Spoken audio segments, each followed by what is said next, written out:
Bom, muito bem. O nosso estudo de hoje é a véspera do dia de finados, dia 1º de novembro. Nós vamos hoje dedicar esse dia na troca de ideias a respeito desse tema, a respeito desse assunto, a respeito desse momento tão especial para todos nós. E aí então nós vamos trocar um pouco de ideias baseado no entendimento que a doutrina espírita nos proporciona e também baseados naquilo que os nossos hábitos, os nossos comportamentos costumam nos orientar. Eu vou iniciar então de imediato com o áudio do nosso bom e velho Livro dos Espíritos, do capítulo que trata desse assunto, da comemoração dos mortos funerais, lá na segunda parte, que trata da vida espírita. E depois, então, a gente volta para trazer algumas considerações. Vamos lá, então, pessoal, rapidamente a gente já começa.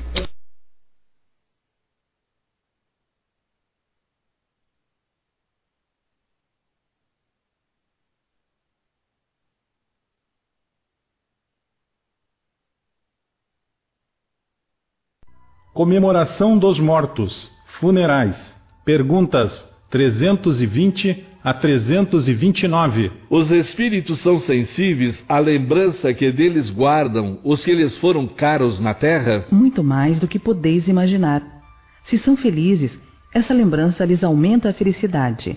Se são infelizes, serve-lhes de lenitivo. O dia da comemoração dos mortos tem algo de mais solene para os espíritos? Eles se preparam para visitar os que vão orar sobre os seus despojos? Os espíritos atendem ao chamado do pensamento, tanto nesse dia como nos outros. O dia de finados é para eles um dia especial de reunião junto de suas sepulturas? Nesse dia eles se reúnem em maior número nos cemitérios, porque maior é o número de pessoas que os chamam. Mas cada espírito só comparece ali pelos seus amigos, e não pela multidão dos indiferentes. Sob que forma aí comparecem e como os veríamos se pudessem tornar-se visíveis? Aquela sob a qual eram conhecidos em vida. Os espíritos esquecidos, cujos túmulos ninguém vai visitar, comparecem mesmo assim aos cemitérios e sentem algum pesar por verem que nenhum amigo se lembra deles? Que lhes importa a terra? A ela só se prendem pelo coração. Se aí não há amor, nada mais há que prenda o espírito ao planeta.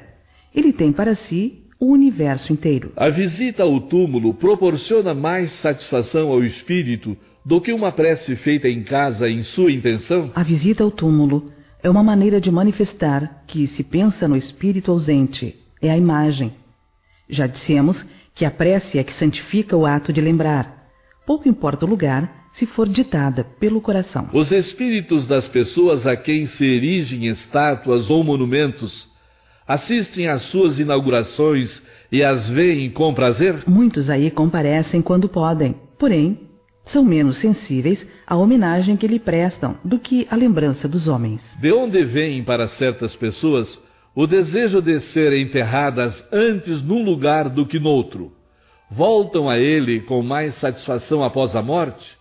Essa importância dada a uma coisa material é sinal de inferioridade do espírito? A afeição do espírito por certos lugares, inferioridade moral. Que importa este ou aquele recanto de terra a um espírito elevado?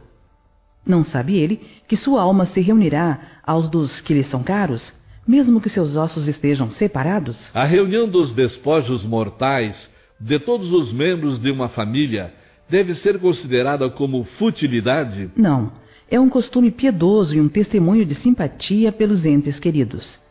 Embora essa reunião tenha pouca importância para os espíritos, é útil aos homens. As recordações se concentram melhor. A alma que volta à vida espiritual é sensível às homenagens prestadas aos seus despojos mortais? Quando o espírito já chegou a certo grau de perfeição, não tem mais a vaidade terrena e compreende a futilidade de todas essas coisas. Mas ficais sabendo, há espíritos que nos primeiros momentos que se seguem à sua morte material, experimentam grande prazer com as honras que lhes são prestadas, ou se aborrecem com o abandono a que relegaram os seus despojos mortais. É que ainda conservam alguns dos preconceitos da vida terrena. O espírito assiste ao seu enterro? Frequentemente assiste, mas algumas vezes, se ainda está perturbado, não percebe o que se passa. Fica lisonjeado com a afluência de pessoas ao seu enterro? Mais ou menos, conforme o sentimento que as anima. O espírito daquele que acaba de morrer assiste à reunião de seus herdeiros? Quase sempre. Deus o quer para sua própria instrução e castigo dos culpados. É nessa ocasião que o espírito julga do valor dos protestos que lhe faziam. Para ele, todos os sentimentos estão patentes e a decepção que lhe causa a rapacidade com que os herdeiros partilham seus bens o esclarece acerca daqueles sentimentos, mas a vez deles também chegará. O respeito instintivo que em todos os tempos e entre todos os povos o homem testemunha pelos mortos é efeito da intuição que tem da vida futura? É a consequência natural dessa intuição. Sem isso, o respeito pelos mortos não teria objetivo.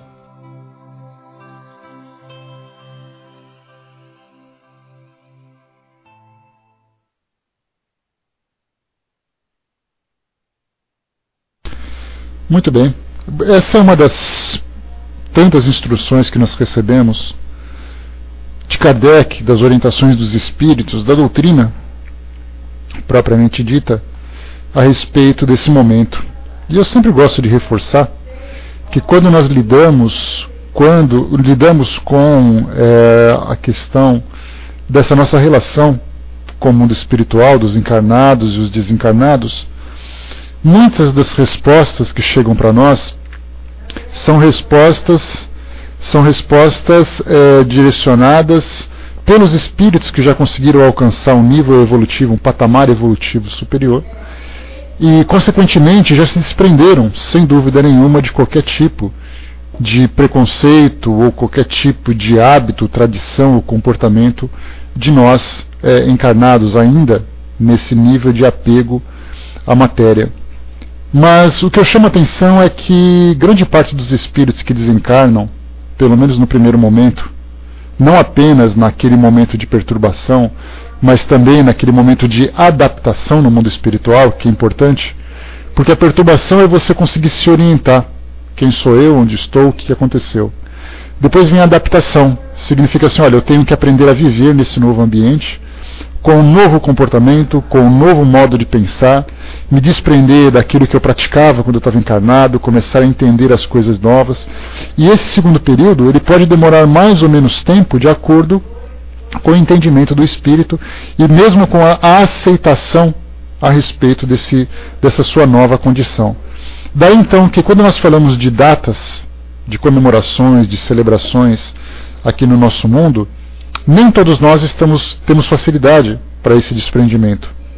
Basta a gente ver, por exemplo, numa sexta-feira 13, que é uma data que ela traz para nós um certo misticismo, que nós, como encarnados, ainda cultuamos.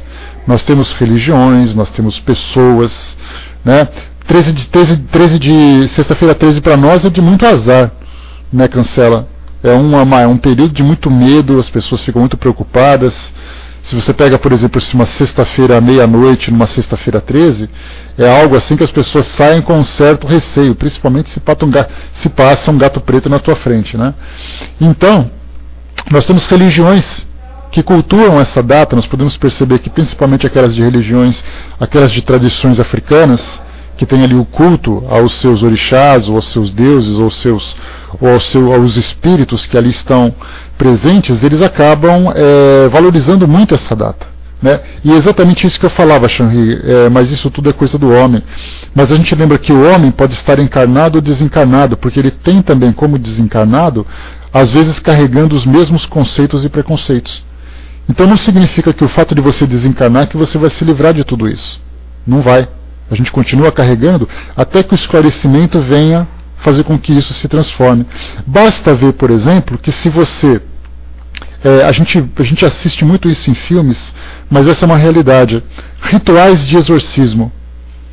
Quando aqueles que são ou mesmo, não só de exorcismo, mas também esses de, como é que eles chamam, de descarrego, né, que as religiões evangélicas costumam fazer, quando os próprios sacerdotes ou representantes, pastores, padres, etc. e tal, fazem ali um ritual com palavras sacramentais, com gestos e tudo mais. Isso impressiona inclusive os próprios espíritos. Eles ficam impressionados com aquela postura, com aquela vestimenta, com aquele simbolismo, então eles se assustam também. Embora muitos deles esclarecidos acham isso ridículo, mas há aqueles que mantêm-se ainda presos na ignorância, né? Então, a gente começa o nosso estudo de hoje, então, passadas essas questões do Livro dos Espíritos, tem um trecho muito interessante de um filme, que eu vou até disponibilizar para vocês depois, para quem não assistiu ainda, vale a pena, um filme bastante comovente e muito interessante dentro dos estudos doutrinários, chamado Quando os Anjos Falam. Né? É um filme que trata de perdas, de como lidar com a dor, de comunicação com o mundo espiritual. E tem uma mensagem que foi transmitida por um espírito naquele filme, que a mensagem diz o seguinte: a alma deixa o corpo, como um aluno saindo pela porta da escola. De repente, com alegria, não há horror na morte. Essa mensagem, então, sustenta-se exatamente naquilo que a própria doutrina passa para nós, que os espíritos insistem em nos esclarecer, dizendo para nós que continuam vivos, que eles apenas se desprenderam do corpo físico, que eles continuam ativos, saudosos, próximos, muitas vezes sofrendo pela nossa negação, rejeição a essa separação. E é então, a partir dessa mensagem, de um espírito esclarecido, que veio mostrar para nós a sua nova condição, eu vou ler para vocês aqui agora uma mensagem que nós já lemos em estudos anteriores, mas que eu sempre gosto de reforçar, porque essa mensagem traz para nós uma realidade do mundo espiritual que não que contrasta, mas que complementa aquilo que os espíritos passaram, quando dizem para nós que os cerimoniais, os rituais, um filme, Quando os Anjos Falam, quando os espíritos observam os nossos rituais, as nossas condutas, numa data, por exemplo, como eu comentei com vocês, de um dia de finados, que nem todos se comportam com tal elevação, mas mostram também o lado humano, mostram também aquele lado ainda presos às tradições e comportamentos terrenos. Então, quando a gente falava sobre datas, né, falávamos de 13, de uma sexta-feira 13, nós falamos no Natal. O Natal é uma data que no mundo espiritual há uma mobilização muito grande, não apenas na comemoração propriamente dita, mas nas vibrações amorosas que pelo mundo todo, que celebra essa data, acaba se envolvendo como uma grande corrente. Os espíritos nos orientam que nessa época de Natal existe uma psicosfera muito favorável às intuições, à prática da caridade, ao exercício do amor nesse período. Ao mesmo tempo, quando nós temos ali datas que trazem para nós, por exemplo, o Carnaval, então a gente lembra o seguinte: não é a data, mas é que para nós, exatamente, Trem, não é a data, o dia no calendário, mas é que para nós, pelo fato de termos convencionado aquele momento para determinado tipo de postura mental, o mundo espiritual também compartilha, seja nos orientando e nos fortalecendo naqueles princípios mais elevados, seja potencializando os nossos vícios e as nossas tendências inferiores. Então temos ali a Páscoa, por exemplo, temos a Sexta-feira Santa, temos o Natal, temos o Ano Novo, temos uma Sexta-feira 13 tradicional, como colocamos, um dia de finados, como nós estamos estudando. São datas religiosas ou datas comemoradas pelas religiões que acabam sendo de tal forma absorvidas pelo nosso inconsciente que elas se tornam datas especiais. E naquele momento a gente percebe que naquela aproximação, aquele momento tem alguma coisa de diferente. Mas a gente não percebe que somos nós que criamos, pelas nossas correntes mentais, pela conexão mental que nós estabelecemos uns com os outros, que fazemos daquele momento especial. Então, quando chega num período como esse, num dia de finados, o mundo espiritual também se mobiliza, tanto naquela conexão para poder fazer com que nós sejamos esclarecidos, fortalecidos pelos espíritos esclarecidos, como também somos influenciados pelos espíritos sofredores, que se encontram em abandono, que não conseguiram ainda se adaptar aos planos mais elevados de vibração e de pensamento, então eles continuam presos no comportamento terreno, exigindo também as mesmas práticas, exigindo as mesmas homenagens.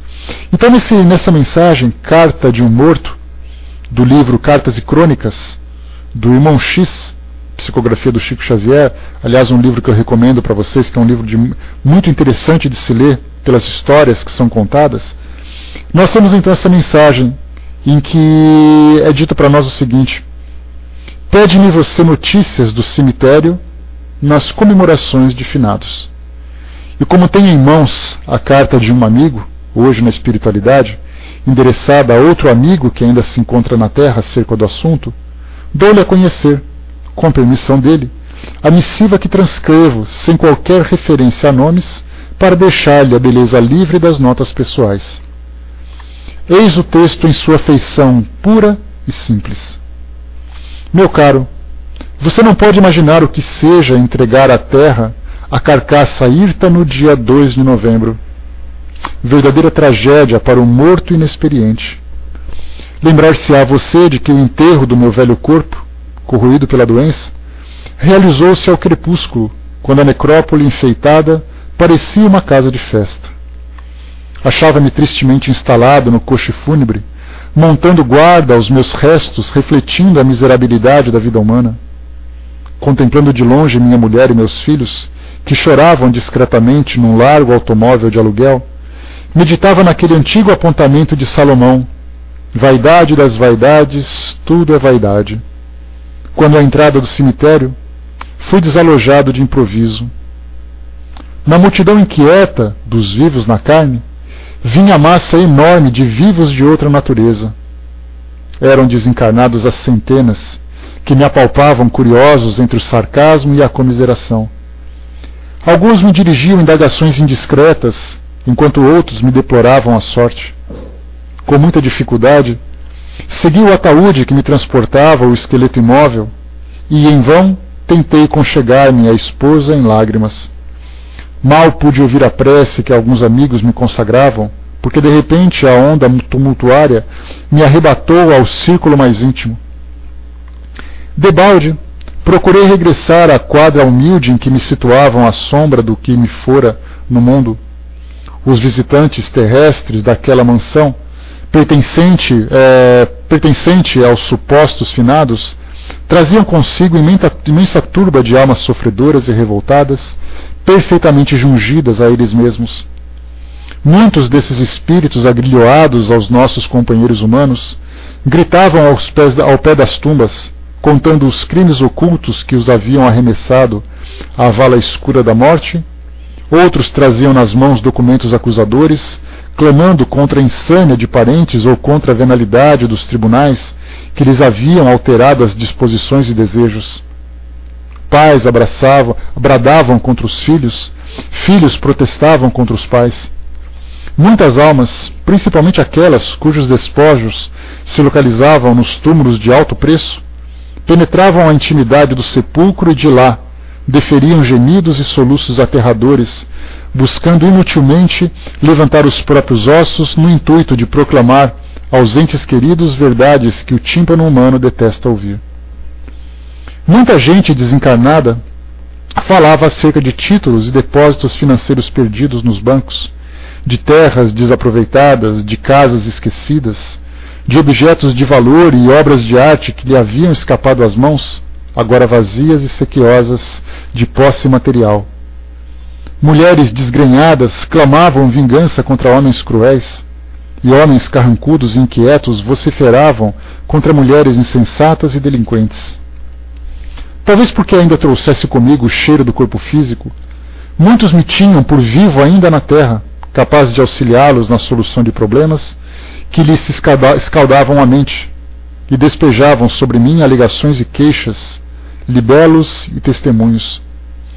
Observei que os médicos, os padres e os juízes são as pessoas mais discutidas e criticadas aqui, em razão dos votos e promessas, socorros e testamentos, nos quais nem sempre corresponderam à expectativa dos trespassados. Em muitas ocasiões, Ouvi de amigos espíritas a afirmação de que há sempre muitos mortos obsediando os vivos, mas registrando biografias e narrações, escutando choro e praga, tanto quanto vendo o retrato real de muitos, creio hoje que há muito mais vivos flagelando os mortos, algemando-os aos desvarios e paixões da carne, pelo menosprezo com que lhe tratam a memória e pela hipocrisia com que lhes visitam as sepulturas. Tamanhos foram meus obstáculos que não mais consegui rever os familiares naquelas horas solenes para minha incerteza de recém-vindo. E somente quando os homens e as mulheres, quase todos protocolares e indiferentes, se retiraram, é que as almas terrivelmente atormentadas e infelizes esvaziaram o recinto, deixando na retaguarda tão somente nós outros, os libertos em dificuldade pacífica, e fazendo-me perceber que o tumulto no lar dos mortos era uma simples consequência da perturbação reinante no lar dos vivos. Apaziguado o ambiente, o cemitério pareceu-me um ninho claro e acolhedor, em que me não faltaram braços amigos, respondendo-me às súplicas, e a cidade em torno figurou-se-me então vasta necrópole, povoada de mausoléus e cruzes, nos quais os espíritos encarnados e desencarnados vivem o angustioso drama da morte moral, em pavorosos compromissos da sombra. Como vê, enquanto a humanidade não se habilitar para o respeito à vida eterna, é muito desagradável embarcar da terra para o além, no dia dedicado por ela ao culto dos mortos que lhes são simpáticos e antipáticos. Peça a Jesus, desse modo, para que você não venha para cá num dia 2 de novembro. Qualquer outra data pode ser útil e valiosa, desde que se desgarre daí naturalmente sem qualquer insulto à lei. Rogue também ao Senhor que, se possível, possa você viajar ao nosso encontro num dia nublado e chuvoso, porque, em tratando de sua paz, quanto mais reduzido o séquito no enterro, melhor será. E porque o documento não relaciona outros informes, por minha vez termino também aqui, sem qualquer comentário. Então nós vimos aqui nessa mensagem a descrição de um espírito que acabou de desencarnar num dia 2 de novembro, ou foi sepultado no dia 2 de novembro, e ali então, vendo toda a mobilização de encarnados nessa data, porque os cemitérios ficam enfeitados, mas a gente lembra sempre que nesse dia 2 de novembro, como todas as situações que oferecem oportunidade para os encarnados se beneficiarem de alguma forma, os cemitérios acabam se tornando um palco de grande comércio, de grande sofrimento, de grande perturbação, correspondendo às mesmas atitudes dos desencarnados também nessa condição de perturbação, irmão X, Sueli. Então nós vemos assim, numa descrição do espírito, do próprio espírito irmão Jacó, no livro Voltei, ele fazia um breve comentário a respeito do seu próprio velório, não era funeral, mas apenas o velório, em que ele teve a oportunidade de ficar ali presente, observando as pessoas que iam dar ali as condolências à família, as pessoas que iam abraçar-se, as pessoas que iam participar daquela homenagem ao desencarnado. Ele dizia assim para nós que muito difícil para o encarnado, aquele momento em que as pessoas vão ao seu velório ou vão ao seu funeral, sem estarem mentalmente preparados para isso, porque ele se sentiu simplesmente um coadjuvante daquelas reuniões, porque as pessoas falavam de política, as pessoas se reencontravam depois de muito tempo, principalmente em famílias, né? Para quem já teve a triste experiência de participar de um velório, não apenas pelo momento em si, mas pela dor da perda principalmente, mas a gente lembra que são famílias que se reencontram, que não se viram há muito tempo, e aí se abraçam, perguntam como as coisas estão, como é que está o filho que era pequeno e ele cresceu e tudo mais, né? E ali então o desencarnado, muitas vezes acompanhando aquele momento, percebe que ele se tornou indiferente para as pessoas. Piadas são contadas, casos, fofocas, tudo aquilo é tratado naquele momento em que mais o espírito que desencarna mais precisa daquele amparo vibratório, das orações, do esclarecimento, do apoio moral e espiritual, para que ele possa se desprender dos valores terrenos e dar continuidade na sua vida física. Então, nessa descrição do velório do irmão Jacó, A gente também percebe aqui, irmão X trazendo essa mensagem de um amigo do plano espiritual, que mostra exatamente a mesma situação que acontece nos cemitérios durante não apenas o sepultamento, mas principalmente durante a celebração do Dia dos Mortos. Quando ali as pessoas vão prestar aquelas homenagens, mas aqueles que estão envolvidos ali naquela atividade, temos ali os comerciantes de velas, temos os comerciantes de flores, em dia de calor nós temos aqueles que comercializam bebidas, comercializam sorvetes, picolés, lá dentro nós temos aqueles que oferecem o serviço para limpar os túmulos, nós temos os responsáveis pelos cemitérios que acabam enfeitando aquele local, mas espiritualmente não estão envolvidos com aquilo tudo. E aí então percebem que aqueles espíritos que estão ali presentes, para tentarem de alguma forma receberem essa homenagem, né? Pois é, exatamente, né, Cancela? Acho que em todos os lugares do mundo existem as oportunidades, que é um local onde você pode enriquecer ou melhorar um pouco a sua renda através de um serviço. Temos aqueles que são guardadores de carros, que estão ali também os flanelinhas, né? Como são chamados aqui no Brasil. Então participam daquele comércio num dia que deveria ser dedicado completamente às homenagens ao mundo espiritual.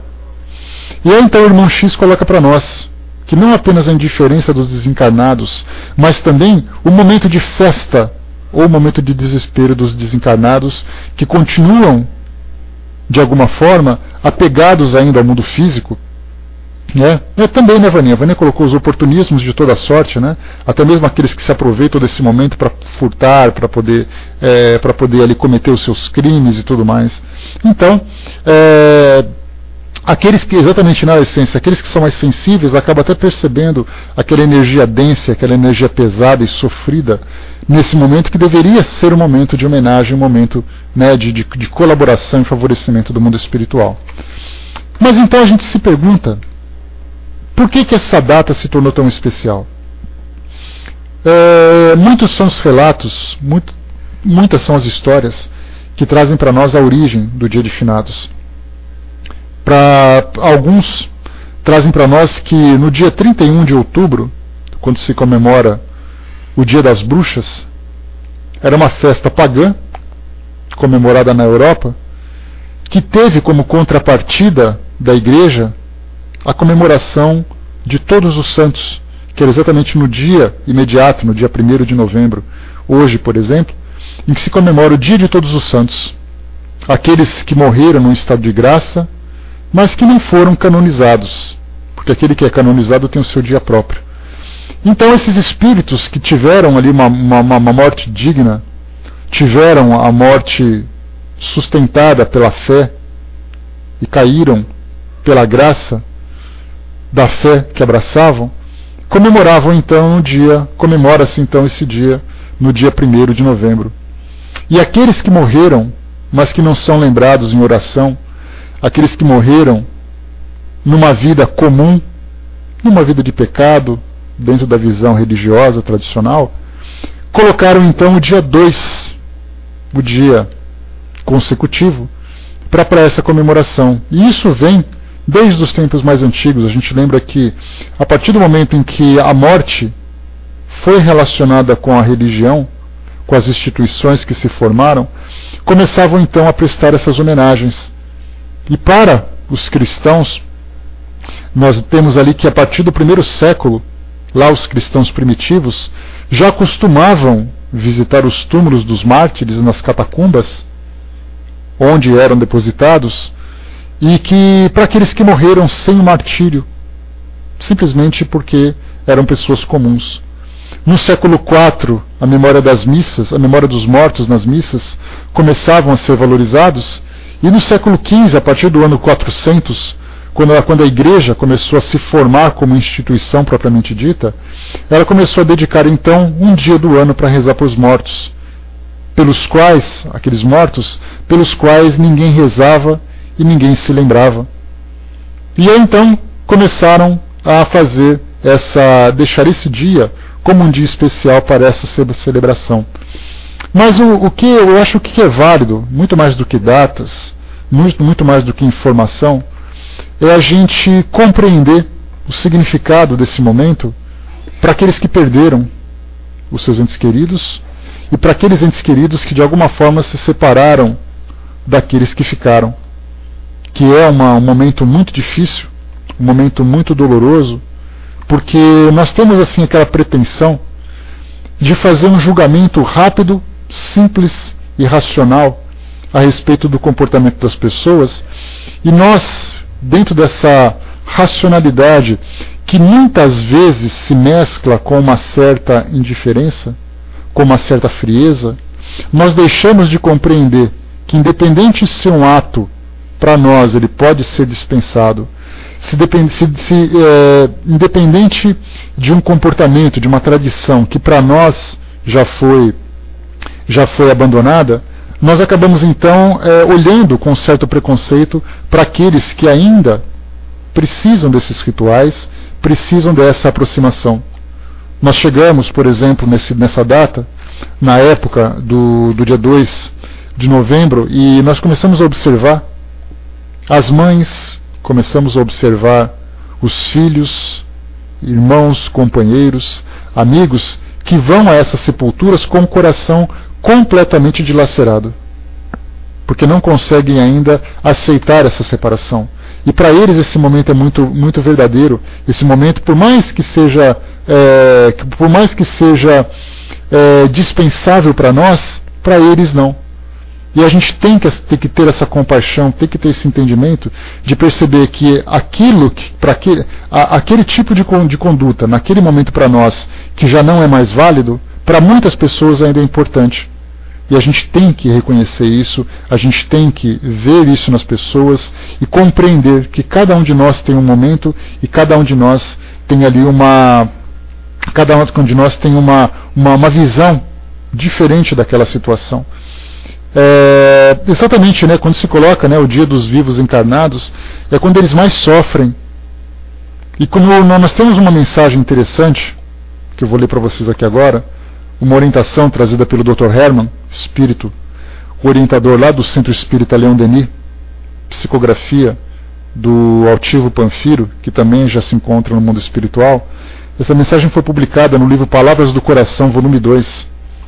E ele coloca para nós assim: no dia de finados.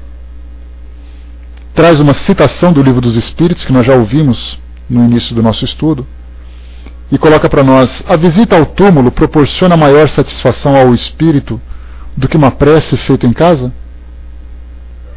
Resposta dos espíritos: a visita ao túmulo é uma maneira de manifestar que se pensa no espírito ausente. É uma imagem. Já vos disse, é a prece que santifica o ato da recordação. Pouco importa o lugar, se ele é dita com o coração. E aí, então ele traz para nós a seguinte reflexão: prezados irmãos, Jesus Cristo abençoe e ajude a todos. Com a proximidade do chamado Dia de Finados, deixamos bem clara aos espíritas a posição mental que devem assumir diante de tal comemoração. Elevemos nosso pensamento a Deus e a Jesus, por aquele a quem amamos. Tenham o nome que tiverem. Guardemo-lhes a devida lembrança respeitosa, afastando-nos dos ambientes de movimentação coletiva nessas horas, uma vez que devemos manter um clima de plena integração com a lembrança saudosa, dentro do nosso próprio ambiente, sim, em atitude de recolhimento. Quanto a aqueles que têm tarefas específicas nesse dia, que guardem respeito à tarefa e a mesma se cumpra em atmosfera de paz e elevação. Conservemos em nós a vontade de orar e tentemos quebrar hábitos antigos, coletivos, que nos induzem de modo crescente a permanecer dentro das faixas mentais que devemos esquecer por não condizerem com a doutrina que professamos. Lutemos, caros irmãos, por melhorar o nosso próprio padrão, sempre e sempre, e corrijamos o nosso espírito quando houver necessidade de fazê-lo. Se, entretanto, no coração de alguém ainda residir o desejo de comparecer aos cemitérios, que o faça de coração puro, sem perder de vista a necessidade de se quebrar hábitos antigos para o início de uma nova vida, de uma nova etapa de comportamento, de um novo modo de ser. Que Deus abençoe a todos e os conduza da melhor maneira, inspirando-lhes os atos. Deus fique com todos. Deus fique com todos. Então, a orientação que nós recebemos do mundo espiritual, que nós entendemos assim, aquilo que os espíritos nos passam de esclarecimento, não são regras que são ditas que nós devemos seguir, mas a gente percebe o bom senso, a gente percebe o esclarecimento, quando eles dizem para nós que nós devemos modificar a nossa conduta pelo fato de estarem num plano em que podem observar os efeitos daquilo que nós pensamos e daquilo que nós agimos. A orientação do Dr. Hermann aqui no final é muito esclarecedora, porque ele diz assim, que se aqueles que tiverem ainda necessidade de irem a esses ambientes, que vão de coração puro, colaborando com aquele evento, porque é muito natural para todos nós, quando nós já nos desprendemos de alguns tipos de comportamento e de hábitos, começarmos então a fazer julgamentos e críticas para aqueles que ainda precisam dele. A gente observa muito isso em casamentos, por exemplo, quando nós não vemos a necessidade daquele ritual, daquela cerimônia, para fazer a união de duas pessoas que desejam se casar. Mas a gente vai porque foi convidado e, afinal de contas, a gente tem que corresponder à expectativa daquele que fez o convite. Mas a gente vai com o coração, muitas vezes, tão nublado dos nossos sentimentos, que a gente não colabora e a gente não participa com as nossas vibrações, com os nossos pensamentos, daquele momento para aquelas pessoas, que para elas é um momento especial. Então elas estão ali fazendo as suas preces, recebendo os sacramentos que para elas são importantes, e nós muitas vezes nos colocamos como indiferentes nos bancos das igrejas, pelo fato da gente não ter aquela prática. Em vez de nós nos resguardarmos e nos reservarmos mentalmente para dar a nossa contribuição, porque a gente lembra que o momento de passe, para nós, no trabalho de cura, no centro espírita, ele é muito importante. A concentração, a vibração, o foco, o direcionamento dos nossos pensamentos. E aí então, quando a gente vai num casamento, a gente fica indiferente, sendo que a gente poderia contribuir e muito com os nossos pensamentos em favor daqueles que nós amamos, aqueles por quem nós temos afeto.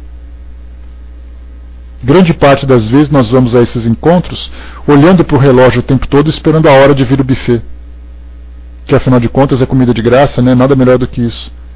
Mas o grande momento especial da união daquelas pessoas, onde elas estão selando o compromisso, e é que naquele momento em que nós deveríamos e poderíamos contribuir para que elas tivessem uma união feliz, não apenas pela nossa torcida, mas pelo nosso desejo, pelas nossas vibrações, nós simplesmente nos deixamos levar pelo nosso egoísmo. A mesma coisa acontece no momento de velório, quando a gente se encontra ali para poder velar alguém que desencarnou. E aí então tem pessoas que fazem as suas preces, que fazem ali as suas orações decoradas, que fazem leitura dos seus livros sagrados, livros religiosos, e como a gente não partilha daquela fé, a gente simplesmente se retira. Ou fica indiferente naquele momento, pensando assim, eu sou espírita, eu sei que ele não está mais ali, eu sei que essas preces não fazem diferença nenhuma. Então, na verdade, não são as nossas palavras e nem o conteúdo do nosso pensamento, mas o teor dos pensamentos que nós emitimos naquele momento. E percebemos que muitas das vezes aquele que chora, aquele que se desespera, aquele que faz uma prece decorada, tem uma contribuição muito maior do que aqueles que ficam indiferentes naquele momento. Porque aqueles que estão indiferentes não contribuem com absolutamente nada. Só somam em volume e mostram, de certa forma, uma certa hipocrisia. Porque vai por uma convenção social, não vai para ajudar, não vai para favorecer. Então, nesse momento, conforme a mensagem que nós lemos, a nossa participação, a nossa contribuição, de nós nos resguardarmos, de nós mantermos uma postura de respeito, ela é fundamental. Para que a gente possa somar, principalmente pelo conhecimento que nós temos. Me lembro, no livro Obras Póstumas, quando houve a participação de vários amigos de Kardec no seu próprio funeral, ele desencarnou, e aí então Camille Flammarion, amigo de Kardec, fez a leitura de um discurso que ele havia preparado em homenagem ao codificador. E aí então, quando a gente vê um discurso como aquele, de pessoas que eram amigas de um espírita fazendo, a gente respeita. mas de repente quando a gente vem para a nossa vida comum, quando a nossa conduta deve ser maior do que aquelas daquela época, já que a gente teve muito tempo para estudar sobre tudo isso, e o nosso entendimento se aprofundou cada vez mais, a gente se coloca exatamente numa condição contrária, onde muitas vezes os espíritos que estão ali envolvidos, naquele momento em favor do desencarnado que acaba de regressar ao mundo espiritual, têm um trabalho muito maior para poder harmonizar o pensamento de todas as pessoas que estão presentes, do que para ajudar o desencarnado propriamente dito. Então eles se dividem. Uns dão assistência para o desencarnado e outros criam um invólucro de proteção contra os pensamentos daqueles que estão presentes. Pensamentos de indiferença, pensamentos de crítica, pensamentos de desespero. E aí então eles precisam proteger os próprios espíritos daqueles que foram para poder prestar as suas homenagens. A morte para nós ainda, ela traz um conteúdo bastante enigmático e bastante doloroso. Porque nós vemos ali que dia de finados, dia de comemoração dos mortos, é um dia de muito sofrimento. E há esse sofrimento por falta de entendimento que a morte não significa uma perda, não significa um fim, mas ele significa uma transição, uma transformação. Mas enquanto as pessoas não tiverem ainda condições de absorverem essa realidade, de entenderem que esse processo ele é natural e ele faz parte da vida de todos nós e tem uma sequência muito diferente do que aquela que nós trazemos no nosso inconsciente, que nós trazemos pela educação equivocada que nós recebemos durante tanto tempo, enquanto elas não tiverem condições de mudarem o seu ponto de vista a respeito desse processo, elas continuarão com suas práticas. E cabe àqueles que conseguiram atingir um grau de esclarecimento maior, contribuir para que aquele momento seja diferente. Eu me lembro, infelizmente o Reinaldo não está aqui, mas ele poderia dar essa contribuição para vocês, dar esse depoimento, mas eu faço por ele, que certa vez ele foi prestar as homenagens a alguém, a um amigo desencarnado, e aí então as pessoas, tendo consciência da sua posição filosófica, religiosa, fez o convite para que ele fizesse uma prece. Mas ele percebeu que as pessoas que estavam ali presentes não eram espíritas. E a pergunta é, e agora? O que você vai fazer? Você vai falar que a dor não existe? Você vai falar que aquilo que eles estão fazendo é errado? Ou você simplesmente vai fazer com que aquele momento seja um momento de consolação? Que foi o que ele fez. E aí então ele simplesmente proferiu a prece do Pai Nosso, que era uma prece comum a todas as pessoas que estavam ali. Aquele momento de consolação, exatamente, Nina, falou na linguagem que era compreendida por aquelas pessoas que estavam presentes, não mostrando aquela sabedoria de dizer, olha, eu sei mais do que vocês e vocês não sabem nada. Então, quer dizer, o trabalho que nós devemos realizar deve ser um trabalho de somatória, um trabalho de contribuição, onde quer que seja, para que a gente possa fazer com que as pessoas entrem em sintonia com o nosso modo de pensar, não usando aquele momento para quebrar preconceitos, para quebrar comportamentos, para quebrar o entendimento que eles tinham naquele momento, até aquele momento. Mas é importante a gente trazer uma contribuição para, através da sua própria linguagem, fazer com que eles percebam que aquele momento não é o fim do mundo, mas ele é o início de um novo mundo. O início de um novo modo de viver, principalmente. Essa é a nossa visão a respeito dessa situação. Né? O Negrão colocou, bom dia, Negrão. A prece vinda do coração para os que deixaram a pátria terrena é sempre benéfica ao espírito desencarnado, tanto que o próprio Evangelho traz no capítulo 28, né? Que nós já estudamos, inclusive no capítulo 28. Né? Então, nós temos ali 3 pontos de vista diferentes nesse momento tão difícil. O primeiro ponto de vista somos nossos. É o nosso ponto de vista, com o esclarecimento que nós temos da vida depois da morte, da continuidade da vida, desse processo de transformação. Mas lembramos que esse momento de transformação não significa necessariamente que ele é facilmente aceito. Como se a partir do momento em que nós compreendemos o processo essa lei natural que rege as nossas vidas, se isso por acaso agora batesse à nossa porta, essa experiência tão dolorosa, a gente ia lidar com toda a naturalidade, sem nenhum tipo de dor, sem nenhum tipo de sofrimento. Sem dúvida nenhuma que há. Mas a questão não é você sentir a dor, mas é como você vai reagir diante dela. Porque tudo aquilo que nós perdemos, daquilo que nós nos separamos e que traz para nós um vínculo de amor muito forte, nos provoca um tipo de sofrimento. Então nós precisamos aprender a lidar com esse tipo de sofrimento. O segundo ponto de vista é daqueles que não têm a compreensão desse momento. Aqueles que não conseguiram ainda entender a respeito da vida espiritual, que não tiveram uma educação quebrando os preconceitos, quebrando as tradições, os dogmas.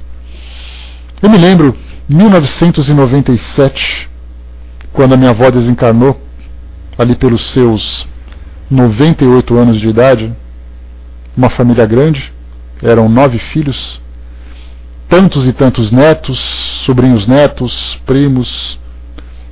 E aí, então, no velório, a gente observava o desespero das pessoas, que se debruçavam em cima da urna funerária onde ela se encontrava, e choravam. E naquele momento despertava não apenas não a compaixão das pessoas que estavam ali, mas despertavam a curiosidade e aquele senso crítico de dizer como ele é desequilibrado, você viu o que ele fez, que coisa mais ridícula a atitude que ele teve. Se esquecendo, essas pessoas, de que cada um reage diante da dor de modo muito diferente. Se nós temos pessoas que têm pavor de baratas, né, Vaninha? Por que não teremos pessoas que têm medo da morte? Tem pessoas que têm medo de lugares fechados. Tem pessoas que têm medo de perder os seus entes queridos. Então o medo é algo irracional. As pessoas simplesmente sentem e reagem. A dor é a mesma coisa. O marido da Vaninha, por exemplo, se você passa por ele na porta de um hospital, ele já sente palpitação. Não precisa nem entrar. O fato de estar na cama de um hospital desperta nele tal pânico que ele não consegue controlar. Não se sabe por quê. Então o medo para nós é incontrolável. Agora a dor também da mesma forma. Por isso nós temos sempre que compreender que cada um reage de modo diferente e a contribuição que nós podemos dar não apenas diretamente para aquela pessoa que se encontra em desespero, porque muitas vezes não temos intimidade para isso, mas contribuindo com as pessoas que estão próximas observando, dando a nossa contribuição para que isso não aconteça, dando a contribuição para que os comentários sejam comentários dignos, é fundamental. E eu então comentei com vocês sobre esse fato em 1980, precisamente no dia 14 de janeiro de 1980, eu tinha 11 anos de idade, o meu avô veio desencarnar. E a mesma coisa aconteceu no momento em que o corpo chegou no velório, durante o período em que o corpo estava no velório, e no mais difícil, no momento em que o corpo foi levado para o sepultamento. As filhas choravam desesperadamente, cheias de dor e tudo mais, e aquilo para mim, eu era um garoto de 11 anos, até hoje essa imagem fica registrada na minha mente. O sofrimento que as pessoas têm, o descontrole de que são tomadas nesse momento tão difícil. E aí percebemos então que as pessoas reagem de modo diferente. E nós podemos dar a nossa contribuição. A Betinha colocou ali em cima, por mais conhecimento que tenhamos, nesse momento a dor é grande, mesmo sabendo que nosso ente querido não acabou. Mas a saudade é sempre grande e não acaba nunca, né? Sem dúvida nenhuma. Né? Então tudo bem, Beli. E o terceiro ponto de vista que a gente tem é o ponto de vista do desencarnado. Porque naquele momento em que ele deixa o mundo físico e parte para o mundo espiritual, nós temos aquela impressão, como eu já coloquei para vocês, basta o espírito desencarnar que ele vai se tornar o esclarecido de todos os fatos. Ele não vai ter mais dificuldade nenhuma para lidar com essa situação, ele já vai estar desapegado, ele vai estar equilibrado. Mas como nós colocamos no início do nosso estudo, o fato de você estar desencarnado não significa que você se libertou da sua consciência encarnada. Porque nós temos, como nós já colocamos, pessoas que estão encarnadas com uma consciência desencarnada, ou seja, ele sabe que ele não é matéria, ele tem consciência que a vida dele é uma passagem, ele tem consciência dos compromissos que ele assumiu e que ele terá que dar continuidade no mundo espiritual, é aquele que já compreendeu a sua real situação, e são muito poucos. Muito poucos. E nós certamente não estamos entre eles.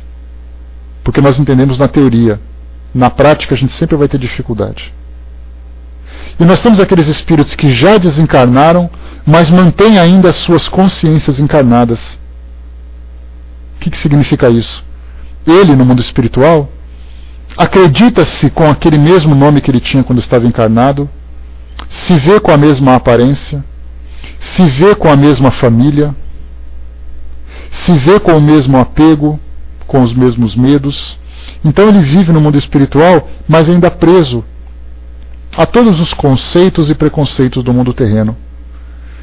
E é então naquele momento em que ele espera ser homenageado, espera ser reconhecido por aqueles, né, que estão ali presentes durante aquela celebração, prestando aquelas homenagens, ele espera ser visto, ser reconhecido e ser consolado.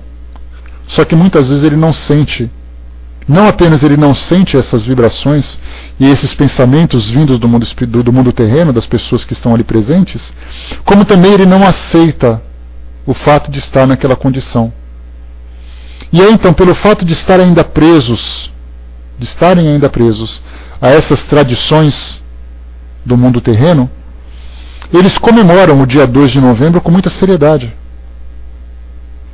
Se apresentam em cemitérios, porque eles acreditam que ali é o momento especial deles receberem as suas homenagens. Muitos deles se frustram pelo fato de não serem reconhecidos pelos seus entes queridos, porque ninguém vai prestar a sua homenagem. Às vezes ele comparece porque ele fica ali vivendo a sua vida no mundo físico aqui, transitando de um lado para outro, tentando satisfazer os seus desejos, alimentando cada vez mais as suas ilusões, e nesse momento ele fala assim: é lá que eu tenho que ir, porque eu tenho certeza que eles vão me ver, que eles vão fazer uma prece por mim. E aí então ele comparece a esse local, somando-se, né, somado, né, daquela massa de outros espíritos que vão com o mesmo objetivo, sejam os residentes desse local, que vivem numa condição indescritível para todos nós. Por mais que sejam os filmes de terror, por maior que seja a quantidade de filmes que a gente tem assistido, de vendo videoclipes como o Thriller, por exemplo, Thriller do Michael Jackson, aquelas pessoas maltrapilhas, com caras ali de monstros e tudo mais, por maiores que sejam as ideias que a gente tem a respeito da condição dos espíritos que estão ali presentes, porque a gente tenta sempre observar a aparência física desses espíritos, porque é assim que os filmes mostram para todos nós. São aqueles mortos-vivos que se levantam dos túmulos e ficam andando com as mãos levantadas, perseguindo os pobres coitados das vítimas, que vão sofrer durante toda a história do filme, né? Mas a gente nunca se pergunta qual é a condição moral deles. Aquele espírito que vê o seu corpo em decomposição, aquele espírito que teve que abandonar a sua família, os seus interesses, os seus sonhos, aquele espírito que se vê esquecido por todos, inclusive se vê esquecido por Deus, porque muitos deles viveram crenças religiosas e chegam depois, durante a sua vida, após a desencarnação, e ficam se perguntando: onde estão todos aqueles santos, aqueles anjos, onde se encontra Deus, que simplesmente me abandonou? E na verdade ele não percebeu ainda que foi ele que não conseguiu ainda se libertar dos seus próprios conceitos. Então nós vemos aqueles habitantes, os moradores desses locais, que sofrem de uma forma indescritível para todos nós, porque a única coisa que a gente consegue descrever é a aparência que eles têm. Pelas fantasias, mais uma vez, que os filmes transmitem para todos nós. Aparências cadavéricas, pedaços do corpo caindo, roupas maltrapilhas, mas os sentimentos e o pensamento que eles alimentam. E é então, tanto esses moradores, como aqueles que vivem ainda perambulando pelo mundo físico, se fazem presentes naquele momento para receberem as homenagens dos seus entes queridos. Porque embora vivam as suas ilusões, embora vivam ainda as suas fantasias, eles ainda continuam guardando lembranças dos seus entes amados. Uma esposa, um esposo, um filho, um pai, a mãe, os amigos. Então eles chegam nessa hora e dizem assim: é agora que eu tenho certeza que eles virão me trazer flores. E aí então eles ficam ali parados, esperando, esperando, esperando, e nada acontece. E aquela angústia, aquele sofrimento moral que eles já possuem, acaba se intensificando pelo fato de se verem simplesmente abandonados. Daí então a necessidade de nós, que temos a condição de fazer com que eles se sintam confortados, de fazer com que eles se sintam equilibrados, nós perdemos uma grande oportunidade de dar essa contribuição. Vai com Deus, Paulo, bom dia. Por isso nós temos 3 pontos de vista diferentes. O ponto de vista daquele que tem esclarecimento, o ponto de vista daquele que não tem esclarecimento e o ponto de vista daquele que desencarnou. E aí então a necessidade que o mundo espiritual tem de trazer para nós essas informações cada vez mais completas, cada vez mais detalhadas, para que a gente vá gradualmente fazendo a modificação desses nossos conceitos a respeito da vida espiritual e da vida após o desencarne. Uma mensagem muito bacana, uma prece psicografada pelo Chico, intitulada Oração para o Dia de Finados. Uma mensagem bastante simples, mas uma mensagem bastante significativa e profunda, que diz o seguinte para nós: Senhor, rogo as tuas bênçãos de luz para os meus entes queridos que vivem no mundo espiritual. Que minhas palavras e pensamentos dirigidos a eles possam ajudá-los, a fim de continuarem na vida espiritual trabalhando pelo bem onde estiverem. Espero com resignação o momento de me reunir a eles na pátria espiritual, pois sei que é temporária a nossa separação. Mas quando tiverem a tua permissão, que possam vir ao meu encontro para enxugar minhas lágrimas de saudade. E aí então nós vemos aqui nessa prece bastante simples de alguém que viveu a experiência dessa separação, que viveu a experiência de sentir aquele vazio, de ter alguém que partiu para o mundo espiritual, não apenas aceitando com resignação, entendendo que esse momento ele é tão especial para as duas partes, tanto para ele como para aquele que partiu, porque a partida nós sabemos que ela é irrevogável. A partir do momento em que você se encontra no mundo espiritual, é o momento de você dar continuidade na sua existência. Só que para nós que aqui nos encontramos, nós temos uma dificuldade muito grande de permitirmos que haja essa continuidade. Então para nós ficaremos o tempo todo puxando de volta. Para muitos espíritos gostariam de continuar aqui presente, tentando voltar de qualquer forma. Mas infelizmente isso já não é mais possível. Então a resignação para nós significa nós sentirmos a nossa dor, porque ela é inevitável, mas nós transformarmos essa dor, não uma dor de desespero, de perda, mas uma dor de saudade, mas somada pela compreensão de que essa continuidade é necessária. E de que se hoje aquela pessoa, aquele ente, foi na nossa frente, por ter cumprido ali o seu compromisso, por ter chegado o seu momento de partir, vai chegar o nosso também. E esse nosso também vai ser gerado por uma grande expectativa. Que a gente vai se perguntar como é que isso aconteceu, como é que isso vai acontecer, como é que será para todos nós. Será que no mundo espiritual nós encontraremos alguma tranquilidade? Será que os entes queridos que foram antes de nós estão ali nos esperando? Sempre gera grande expectativa. Só que é uma expectativa que pode ser saudável, se nós soubermos controlar as nossas emoções e tivermos instruções suficientes para lidarmos de modo equilibrado com essa experiência, ou pode ser desesperador, se nós simplesmente nos deixarmos levar pelo medo. Então essa revolta de que muitas vezes nós somos tomados, vem exatamente pela nossa falta de entendimento. E tanto por aqueles que nós conhecemos, aqueles por quem nós alimentamos sentimentos nobres, sentimentos elevados, como para aqueles que também são desconhecidos para todos nós, mas que se encontram nessa condição de carência, de necessidade de ajuda, eles precisam dessa nossa lembrança, precisam desse nosso amparo.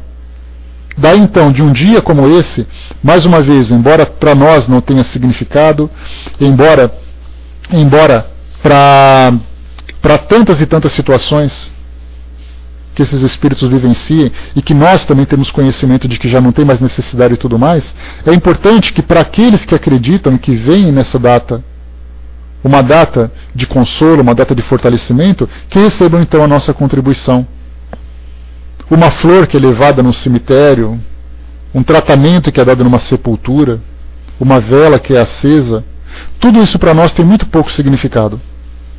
Mas para aqueles que ainda estão apegados a esse tipo de homenagem, a esse tipo de celebração, para eles é fundamental. Para muitos é a data mais especial do ano. Quando uma mãe, por exemplo, um pai, filhos, amigos e companheiros vão na data de aniversário, nós vemos muito isso, né? Data de aniversário, vai para o cemitério para poder prestar homenagem àquele que desencarnou. E nós vemos ali que para nós é uma incoerência. E é interessante uma citação de Richard Simonetti, que no seu livro Quem Tem Medo da Morte, ele faz uma colocação interessante de um relato de uma pessoa do seu círculo de relacionamentos, em que ele diz assim que a pessoa sofria tanto pela perda da irmã, e que depois de um certo tempo essa irmã se fez presente, se manifestando para ela, através dos recursos da mediunidade, na sala da casa dela, dizendo para ela assim: você fez tantas preces por mim, pedindo para que eu viesse te dar um consolo, te dar um abraço, e eu vim. E a irmã ficou tão desesperada que ela disse: vai embora que eu tenho medo de fantasmas. E a gente percebe também a incoerência que nós temos nessa nossa relação com o mundo espiritual.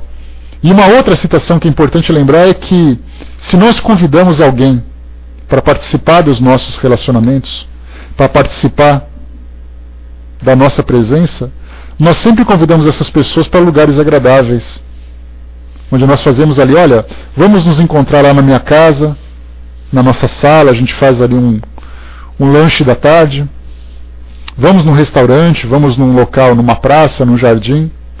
E com as pessoas que nós amamos, nós convidamos para irem ao cemitério, porque nós acreditamos que é somente ali que elas estabelecerão contato com a gente. Então, mudando o nosso modo de pensar e seguindo as orientações dos tantos espíritos que já falaram para nós, a conexão que nós podemos fazer com o mundo espiritual pode se dar em qualquer momento. Basta que a gente se recolha dentro do nosso universo mental, que a gente faça a evocação dessas pessoas e converse com elas. A gente vai dizer assim: mas em casa não é a mesma coisa, porque ali ela não vai aparecer. E a gente pensa assim: bom, se eu for para o cemitério, quer dizer que lá ela vai aparecer para mim? Porque se aparecer, né, de repente você pode até correr de medo, porque já que ela aparece, todo mundo pode aparecer. Então, mudando o nosso modo de pensar, lembrando que o melhor ambiente para a gente receber as pessoas que a gente ama, certamente não vai ser um cemitério, principalmente pelo contexto, pelo cenário que nós vemos dentro das descrições do mundo espiritual. E lembrando também, Marquito, né, que você colocou aí, Marquito, eu estava para falar, ainda bem que você se manifestou aí. Marquito me mandou um presente, um livro chamado Perda de Pessoas Amadas, do Sr. Armando Falcone Filho, que eu tive a oportunidade de dar uma folheada nele, que veio autografado e tudo, né, uma homenagem muito bacana, que traz para nós ali um relato de experiências que pessoas que estiveram na instituição, no centro espírita, lá em Juiz de Fora, onde eles frequentam e dividem ali atividades, mostra assim o modo de reagir de várias pessoas diferentes. As pessoas que vão aos centros espíritas para buscarem esclarecimento, as pessoas que vão a essas instituições não apenas tentando buscar uma comunicação, porque a gente lembra sempre que para as pessoas que são leigas, o espiritismo se resume na psicografia de entes queridos. Tanto é assim que nós percebemos as peregrinações que são feitas em várias instituições, tanto aqui em São Paulo, como também em Uberaba, que é considerada ali pelos leigos, né, a Meca do Espiritismo, onde todo mundo faz peregrinação para lá para esperar uma comunicação com seus entes queridos. E Chico Xavier era visto como Papa, né, fazendo uma mistura de islamismo com catolicismo e tudo mais. Mas na verdade a gente lembra que a doutrina espírita ela não é um canal de comunicação do mundo espiritual com os vivos, com os encarnados, mas ela é uma escola de esclarecimento que mostra para nós uma perspectiva que ficava sempre encoberta pelas nossas dores, pelos nossos medos, pelos nossos preconceitos. Armando colocou, temos que respeitar em geral os outros, mas não somos obrigados a aceitar suas crenças e religiões. Esse aceitar as crenças e religiões, Armando, ele é muito delicado, porque essa não aceitação ela pode beirar o desrespeito. Então assim, se por acaso eu estou num local onde as pessoas têm a intenção de celebrarem de alguma forma, seguindo algum ritual, a melhor postura que eu tenho é o meu recolhimento, o meu silêncio, não apenas de palavras, mas meu silêncio mental principalmente, porque enquanto eles tentam construir com os seus pensamentos, eu tento destruir com o meu preconceito. E se eu puder dar a minha contribuição, aí vai ser fundamental, aí mostra realmente o esclarecimento que eu tive. Porque realmente essa educação das pessoas, ela vai sendo muitas vezes manchada por essa nossa arrogância de acreditar que sabemos mais do que os outros. Porque como eu coloquei para vocês, né, no início, às vezes a gente vai num casamento, pelo fato de eu não aceitar aquele ritual que está acontecendo, eu sou a pessoa que menos contribui para aquele momento especial para os noivos. Se eu sou convidado para um batizado, eu vou dizer, olha, eu não vou porque eu não sou dessa religião. Quer dizer, a gente prefere magoar as pessoas por uma bobagem do que simplesmente ir e dar a nossa contribuição com o conhecimento que a gente tem. Então, existe uma situação problemática dentro da doutrina, porque nós misturamos um pouquinho conhecimento com arrogância. Então a gente tem que ter, quanto mais conhecimento que a gente tem, mais humildade a gente precisa ter. Esse que é a situação delicada. Por exemplo, ser padrinho, tive que fazer o curso da Igreja Católica. Eu não sou católico, mas fui porque respeito a crença, mas isso não me obriga a aceitar, sem dúvida. Exatamente essa é a questão. Quer dizer, eu vou em consideração as pessoas por quem eu tenho respeito, por quem eu amo, mas não significa que eu tenha que ter aquele comportamento que elas têm na minha vida diária. Mas eu não preciso trazer um choque teológico, naquele momento que para elas é especial. Poderia fluir com tanta naturalidade se eu simplesmente me reservasse. Mas infelizmente a gente vê pessoas que enfrentam exatamente no momento em que deveria ser sereno e equilibrado. Então respeitemos, compreendamos a necessidade das pessoas e demos a nossa contribuição. Certa vez um pastor evangélico entrou em contato com o Chico Xavier, para a gente já encerrar aqui o nosso bate-papo de hoje, lá em Uberaba, naturalmente enquanto ele se encontrava encarnado, dizendo assim: Chico, eu tenho experiências que me faz querer conhecer muito o Espiritismo, mas eu amo a religião que eu professo. Você acha que eu devo deixar de ser um pastor e ser espírita? Ou você acha que eu devo abandonar o Espiritismo para seguir a minha fé? A orientação que ele deu foi o seguinte: o conhecimento que você está tendo com o Espiritismo vai beneficiar muito o trabalho que você faz junto aos irmãos evangélicos. Porque você pode pregar a mensagem de Jesus sem ficar preso nos preconceitos, sem ficar preso nos dogmas, sem ficar preso nas fantasias. Então continue o seu trabalho junto àquelas pessoas. Porque são exatamente essas pessoas que precisam de uma orientação mais lúcida que normalmente elas não têm. Então siga a sua fé. E no nosso trabalho de atendimento fraterno aqui no Espiritismo.net, já recebemos também a mesma questão. Uma pessoa que não era um sacerdote, mas era uma pessoa muito fiel às práticas da sua religião, ela falou assim: eu adoro frequentar missa. Era uma mulher. Eu adoro frequentar a missa, mas eu também adoro ler os livros espíritas. O que eu devo escolher? E as pessoas vêm em busca dessas respostas, mesmo sabendo que são elas que devem decidir. E a questão é exatamente a seguinte: olha, viva a sua fé, porque mais uma vez a doutrina espírita, Kardec falou isso para nós, a doutrina espírita não veio dividir religiões, ela veio somar com as religiões. Ela não é uma concorrente porque ela não é uma religião. Você não precisa ser essa religião e deixar de ser aquela. A doutrina espírita é uma filosofia que você aplica nas suas práticas.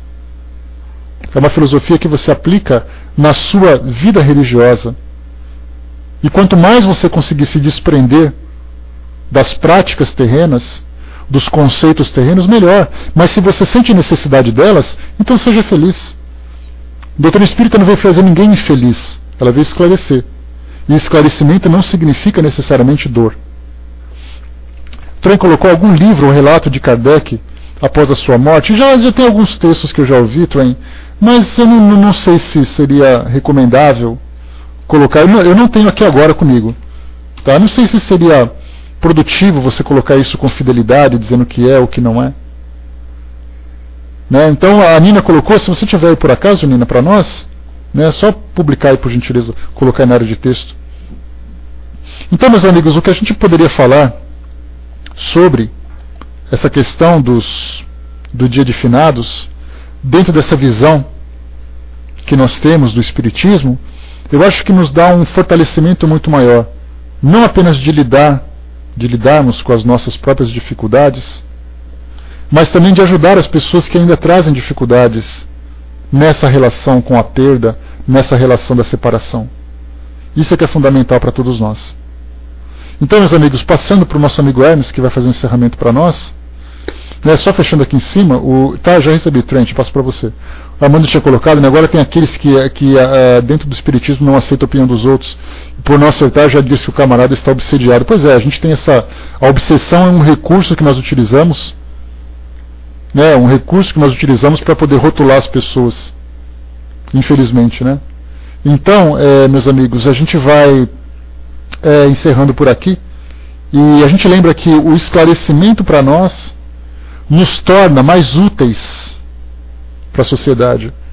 Não adianta a gente querer imaginar que o fato de como eu já li para vocês, ou já comentei com vocês, aquela música Fátima, composta pelo Renato Russo, em que ele diz num trecho, eu já sei o que eu tenho que saber e agora tanto faz.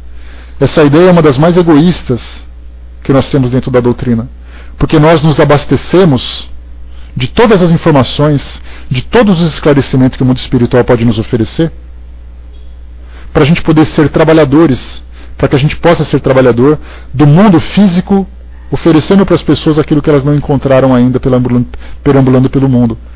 Mas nós fazemos exatamente o contrário. Eu sou espírita, eu já sei tudo que eu precisava saber, fui. Cada um com os seus problemas, e não é assim. O nosso conhecimento, ele não vem para nós. O nosso conhecimento vem para o mundo. Então nós somos utilizados como retransmissores dessas orientações, como trabalhadores, como mensageiros, como representantes daquilo que o mundo espiritual precisa passar para o nosso mundo hoje. Então essa pretensão que nós temos de acreditar que cada um é cada um por si, Deus para todos, é um conceito completamente equivocado, completamente inverso daquilo que precisava ser feito. Se fosse assim, Jesus não precisaria ter vindo ao mundo. Ele ficaria lá nos planos elevados onde ele vive, curtindo a sua vida já que ele se salvou. Não é cada um por si, Deus para todos, então cada um com seus problemas. E se ele veio dizendo, vou trazer o Consolador prometido, mas eu preciso de gente que me ajude, somos nós que levantamos a mão. Então é um momento especial, quando as pessoas mostram maior incompreensão, somos nós que temos que fazer exatamente o oposto, trazendo essa luz do esclarecimento pelo amor, pela generosidade, pela caridade, não pela arrogância. Eu vou fazer o seguinte então, vou passar para a nossa amiga Nina, que vai fazer a leitura dessa mensagem, e em seguida o nosso amigo Hermes já sobe para fazer um encerramento para nós. Tá? E pessoal, eu tenho aqui o filme que eu estou postando, ele não terminou ainda. Então me lembrem, já lembrando que amanhã a gente não vai ter estudo, porque amanhã é feriado. Na quinta-feira eu prometo que eu já deixo tudo pronto para vocês baixarem. É um filme chamado Quando os Anjos Falam. Muito bonito, muito sensível, e traz para nós uma mensagem de entendimento do mundo espiritual. Vai com Deus, Simba, grande abraço. Um entendimento do mundo espiritual bastante lúcido e bastante claro para se somar ao nosso conhecimento já. Para finalizar, a Vaninha colocou, tem uma amiga engraçadíssima que conta uma história do pai dela, que era um palhaço. Ele sempre disse que não queria que acendessem velas para ele. Certa vez a irmã foi ao cemitério visitar o seu túmulo, não havia vento, mas era impossível manter a vela acesa. Ela acendia a vela e ela apagava imediatamente. Depois de várias tentativas, a vela tombar sozinha, ela desistiu e comentou que parecia que tinha alguém soprando a vela, não permitindo que ela ficasse acesa. É possível, né? Nunca se sabe. Então, fechando por aqui, Nina, pode subir então, minha amiga? Só levantar a mão aí que eu já libero para você. Tá, então vamos ler essa mensagem, depois aqui a gente faz um encerramento com o nosso amigo Hermes. Tá? Vamos lá, Nina? Quando eu estiver pronto eu já libero para você. Vamos lá, beleza. Estou passando. Vamos então ouvir a mensagem de Kardec. Vamos lá.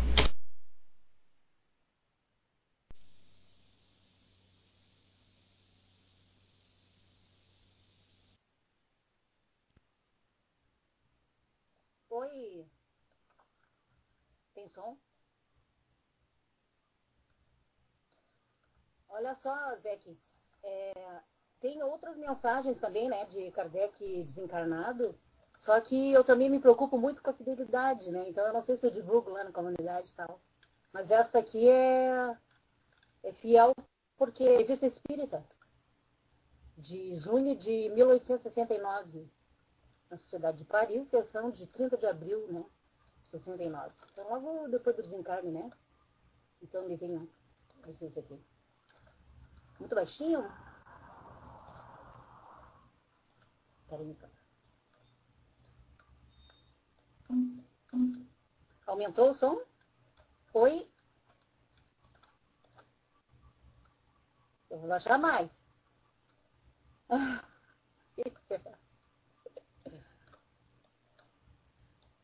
Aumentei mais, tá bom? Dá pra aumentar mais ainda. Oi? Estão ouvindo?